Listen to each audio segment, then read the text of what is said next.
The morning of January 20th, 1961, arrived cold and bright in Washington as John Fitzgerald Kennedy stood on the Capitol steps, right hand raised, becoming the 35th President of the United States, while Dwight David Eisenhower sat nearby, watching 8 years of his own work pass to a man nearly 3 decades younger, and although the ceremony looked like every other peaceful transfer of power America had perfected over nearly 2 centuries, beneath the smiles, Kennedy inherited something far more complicated than nuclear codes and budget proposals. He inherited Eisenhower himself, a former general who had commanded Allied forces in Europe, built the interstate highway system, warned against the military-industrial complex just 3 days earlier, and who had absolutely no intention of disappearing quietly into retirement, instead maintaining an office, a staff, and security clearances that gave him access to the National Security Council, the nerve center of American foreign policy, creating a situation where Kennedy, despite arriving with his own vision, found himself surrounded by Eisenhower's bureaucratic machinery,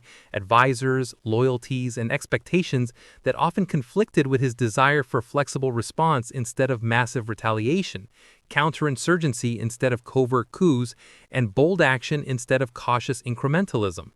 From the very beginning, Kennedy sensed the friction as he encountered a national security structure Eisenhower had designed with military precision, expanding the NSC into a vast decision-making machine with planning boards, subcommittees, and Thursday briefings that ran like disciplined military operations. And while Kennedy admired this organization, he quickly realized that many of the people staffing it remained loyal not to him, but to Eisenhower, who continued receiving detailed intelligence briefings and often inserted his opinions, directly or indirectly, into ongoing policy debates, complicating Kennedy's efforts to assert presidential authority.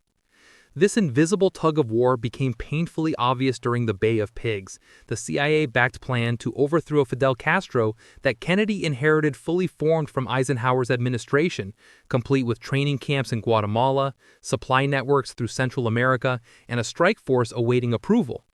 Pressured by advisors who insisted the plan was sound and backed by Eisenhower's original endorsement, Kennedy reluctantly authorized the operation in April 1961, only to watch it collapse into disaster within 72 hours, leaving more than 100 dead, over 1,000 imprisoned, and America humiliated before the world as Castro declared victory and the Soviets mocked Kennedy's inexperience. The post-mortem investigations revealed that intelligence had been wildly optimistic, assumptions about Cuban uprisings were unfounded, and the plan had been built on flawed premises during Eisenhower's presidency, yet Kennedy bore all the political damage. While much of the old national security establishment responsible for the planning remained in place, still briefed Eisenhower, and still operated in ways that diluted Kennedy's control over sensitive information. What followed was a cascading series of leaks that alarmed the Kennedy White House. Joseph Alsop writing detailed accounts of NSC debates on Laos within days of the meeting, the New York Herald Tribune describing Kennedy's Berlin deliberations with startling accuracy, and Time magazine publishing internal doubts Kennedy expressed about the CIA, all of which pointed toward a pattern. Eisenhower continued receiving privileged intelligence and maintained broad networks of former staff, Pentagon contacts, CIA officers, journalists, and Republican lawmakers such as Barry Goldwater and Everett Dirksen, who somehow obtained details far too precise to be coincidence. Despite the difficulty of proving direct intent, Kennedy recognized that Eisenhower's continued access created security vulnerabilities and political disadvantages, especially as Eisenhower's critiques, delivered subtly through speeches about leadership, experience, and fortitude, were amplified by Republicans who used the former president as a powerful validator against Kennedy's policies. After months of private tension, the breaking point came when Senator Goldwater referenced details from Operation Mongoose, the hyper-secret anti-Castro program Kennedy had restricted to only a handful of advisors.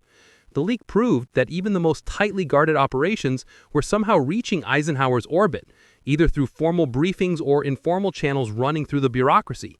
Furious and alarmed, Kennedy decided in late 1961 to quietly cut Eisenhower off from all NSC briefings, gradually reducing and then eliminating the flow of intelligence to the former president without public explanation, provoking private anger from Eisenhower, who continued receiving detailed intelligence briefings and often inserted his opinions, directly or indirectly, into ongoing policy debates, complicating Kennedy's efforts to assert presidential authority.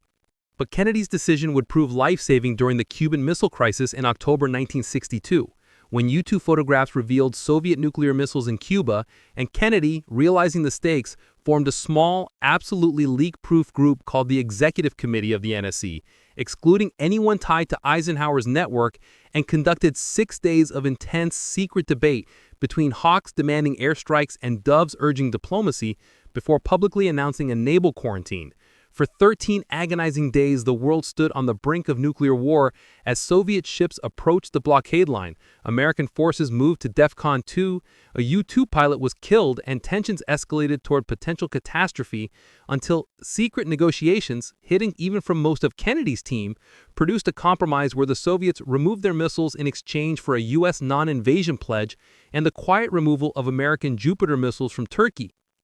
The crisis ended with Kennedy widely praised, Khrushchev humiliated, and the United States elevated on the world stage, while Eisenhower, forced to offer grudging praise and robbed of the ability to claim superior judgment, found himself politically sidelined for the first time since 1945.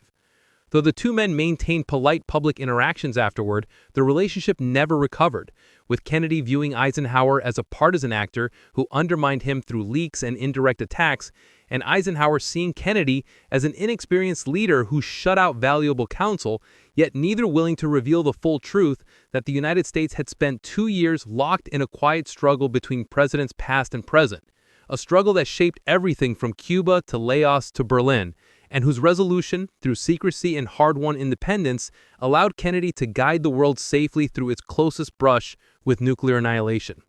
Please don't forget to subscribe and hit the bell icon.